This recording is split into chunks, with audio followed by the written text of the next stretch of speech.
శ్రీ రామకృష్ణ కథామృతం. ఆదివారం ఏప్రిల్ 2, 1882. శ్రీరామకృష్ణులు కలకత్తాలోని శ్యాంపుకూరుకు వచ్చారు. అక్కడ ప్రాణకృష్ణ ముఖోపాధ్యాయ ఇంటి 2వ అంతస్తులోని అతిథుల గదిలో భక్త బృందం నడుమ కూర్చుని ఉన్నారు.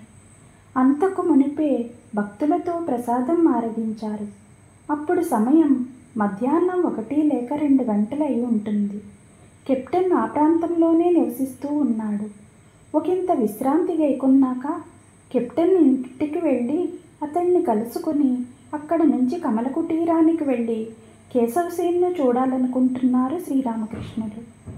ప్రాణకృష్ణ, రామ్, మన్మోహన్, కేదార్, సురేంద్ర, గిరీంద్ర అంటే సురేంద్ర సోదరుడు, రాకాల్, బలరాం, మా మొదలైన వారు అక్కడ ఉన్నారు. ఆ ప్రాంతంలో వసిస్తూ ఉన్న పెద్ద మనుషులు మరికొందరు వచ్చి ఉన్నారు. శ్రీరామకృష్ణుల వచనామృతాన్ని గ్రోల అందరూ ఎంతో ఆతృతతో ఎదురు చూస్తున్నారు.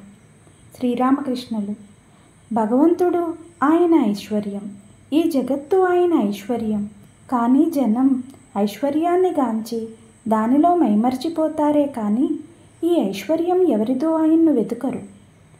అందరూ కామినీ కాంచనాల కోసం వెంపర్లాడుతూ ఉంటారు. అయితే వారికి లభించేది అపరిమిత దుఃఖం, అశాంతి మాత్రమే. ఈ సంసారం విశాలాక్షిలో ఏర్పడే సుడిగుండం లాంటిది. విశాలాక్షి అనేది కామార్పుకూరుకు దగ్గరలో ఉన్న ఏరు. దానిలో ఏదైనా పడవ కనుక చిక్కుకుంటే ఇక దాన్ని రక్షింప ఎవరి తరమూ కాదు. ఇంకా చెప్పుకోవాలంటే ఈ సంసారం ఒక ముళ్ళకంప లాంటిది.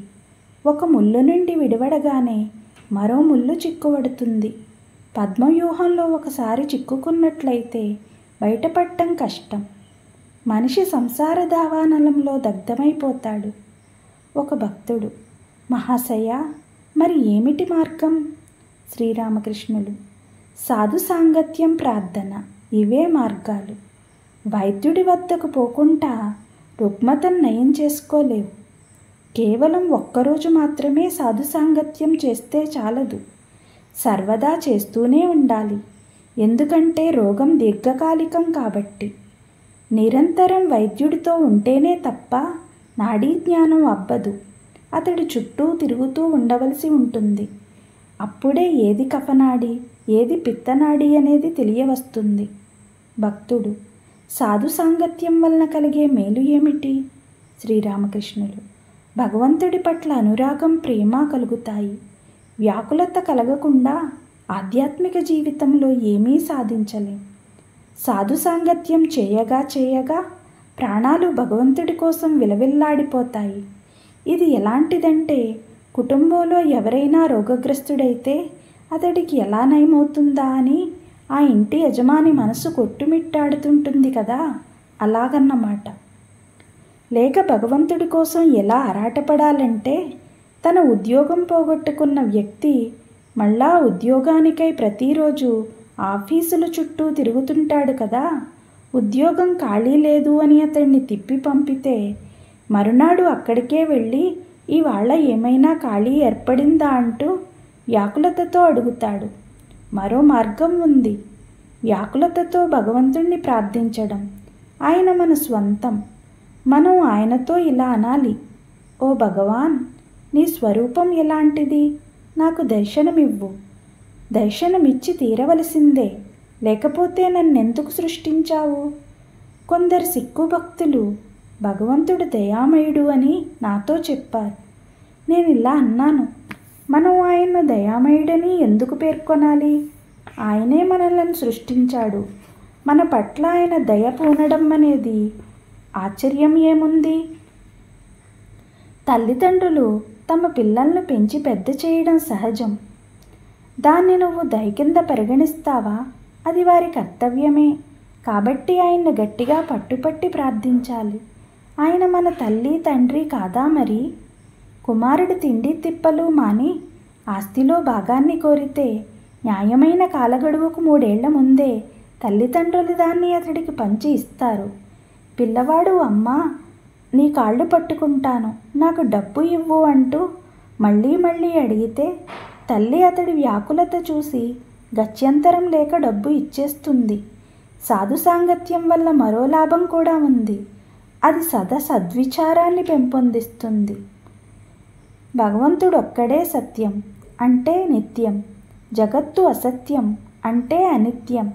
ఎప్పుడైతే మనిషి మనసు అసత్తుకేసి మరలుతుందో తక్షణమే విచారణ చేయాలి. పొరుగువారి తోటలోని అరటి చెట్టును తినడానికి ఏనుగు తన తొండాన్ని చాపగానే మావటివాడు అంకుశంతో పోటు పొడుస్తాడు. ఒక పొరిగింటి వ్యక్తి: మహాశయ, పాపభావనలు ఎందుకు జనిస్తాయి? శ్రీరామకృష్ణులు: భగవంతుడి సృష్టిలో అన్ని రకాల వారు ఉన్నారు. సాధువులను ఆయనే సృష్టించాడు, దుష్టులను ఆయనే సృష్టించాడు. సద్బుద్ధిని ఇచ్చేది ఆయనే, దుర్బుద్ధిని ఇచ్చేది ఆయనే. పొరిగింటి వ్యక్తి: అలాంటి పక్షంలో పాపం చేయడంలో మా బాధ్యత ఉండదా? శ్రీరామకృష్ణులు: పాపం చేస్తే దాని ఫలితాన్ని అనుభవించే తీరాలి. ఇది భగవంతుడి నియమం. మిరపకాయ నమిలితే నాలుక మంట పుట్టదా? తన యవ్వనంలో మధురబాబు అడ్డదిడ్డంగా జీవితాన్ని గడిపాడు. అందువల్లే తన చివరి రోజుల్లో నానా రోగాలతో బాధపడ్డాడు. యవ్వనంలో ఈ యథార్థాన్ని గ్రహించలేకపోవచ్చు. కాళికాలయం వంటశాలలో కట్టెలు మండేటప్పుడు గాడిపొయ్యి వంక చూసేవాణ్ణి. చెమ్మ ఉన్న కట్టెలు మొదట్లో చక్కగా మండేవి. వాటిలో ఇంత తడి ఉన్నట్లు అప్పుడు తెలియనే తెలియదు. కానీ కట్టె బాగా కాలిన పిదప కట్టెలోని తడి అంతా ఒక చివరికి చేరుకుంటుంది. చివరికి నీరు ఎగజిమిమ్మి మంటను ఆర్పివేస్తుంది. కాబట్టి కామక్రోధ లోభాలు ఇత్యాదుల పట్ల ఎంతో జాగ్రత్త వహించాలి. హనుమంతుడి ఉదాహరణ తీసుకోండి. కోపోద్రేకంలో లంకను తగులబెట్టాడు. కానీ తరువాతే అశోకవనంలో సీత ఉన్న సంగతి గుర్తుకొచ్చింది. ఆమెకి ఏదైనా ప్రమాదం జరిగిందేమోనని కంగారు పడిపోయాడు. పొరిగింటి వ్యక్తి: అలా అయితే భగవంతుడు దుష్టుల్ని ఎందుకు సృష్టించినట్లు? శ్రీరామకృష్ణుడు: ఆయన ఇచ్చ, ఆయన లీల. ఆయన మాయలో విద్యామాయ అవిద్యామాయ రెండూ ఉన్నాయి. చీకటి యొక్క ప్రయోజనం కూడా ఉంది. చీకటి వెలుగు యొక్క మహిమను అధికతరం చేస్తుంది. కామం, క్రోధం, లోభం ఇత్యాదులు నిస్సంశయంగా దోషాలే. అలాంటప్పుడు భగవంతుడు వాటిని ఎందుకు సృష్టించాడు? మహాత్ములను సృష్టించే నిమిత్తం. ఇంద్రియాలను జయించితే మనిషి మహాత్ముడు కాగలడు. జితేంద్రియుడికి సాధ్యం కానిదేముంది? భగవత్కృపతో అతడు ఆయన్ను ప్రాప్తించుకోగలడు. మరో విషయాన్ని గమనించాలి. కామం ద్వారానే భగవంతుని సృష్టి లీలా కొనసాగుతోంది. దుష్టులు ఉండడం కూడా అవసరమే. ఒక గ్రామస్తులు తిరుగుబాటు చేశారు. వారిని అణచడానికి గోలోక్ చౌదరిని పంపవలసి వచ్చింది. అతడి పేరు వింటేనే జనం గడగడా వణికిపోతారు. అంత చండశాసనమైనది అతడి నిర్వాహకం. అన్ని రకాల వ్యక్తులు ఉండాలి. సీత రాముణ్ణి చూసి, నాదా, అయోధ్యలో అన్నీ భవనాలే అయి ఉంటే బాగుండేది. అనేక ఇళ్ళు శిథిలావస్థలో పాడుపడి కనపడుచున్నవి అని చెప్పింది. అందుకు రాముడు, సీత, అన్ని ఇళ్ళు సుందరంగా ఉంటే తాపీ పని వారి జీవనం ఏమవుతుంది అన్నాడు. అందరూ నవ్వారు. భగవంతుడు నానా విధాలైన వాటిని సృష్టించాడు. మంచి చెట్టు, విషపు చెట్టు, వాటితో పాటు కలుపు మొక్కలు సృష్టించాడు. ప్రాణుల్లో మంచివి, క్రూరమైనవి అన్నీ ఉన్నాయి. పులి, సింహం, పాము మొదలైనవి ఉన్నవి. పొరిగింటి వ్యక్తి: మహాశయ, సంసారంలో ఉంటూనే భగవంతుని పొందలేమా? శ్రీరామకృష్ణుడు: ఖచ్చితంగా పొందవచ్చు. కానీ ఇంతకు మునుపు చెప్పినట్లు సాధు సాంగత్యం, నిరంతర ప్రార్థన చేయాలి. భగవంతుడి కోసం విలపించాలి. మనోమాలిన్యాలు సంపూర్ణంగా ప్రక్షాళనమైనాక ఆయన దర్శనం కలుగుతుంది.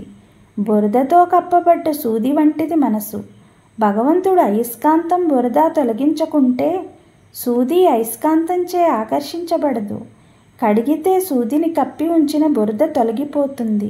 అంటే విలపించితే కామక్రోధ లోభాలు, పాపబుద్ధి, విషయబుద్ధి మనసులో నుంచి వైదొలగుతాయి.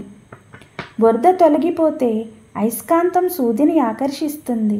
అంటే భగవద్దర్శనం అవుతుంది. చిత్తశుద్ధి కలిగితే భగవంతుణ్ణి ప్రాప్తించుకోవచ్చు.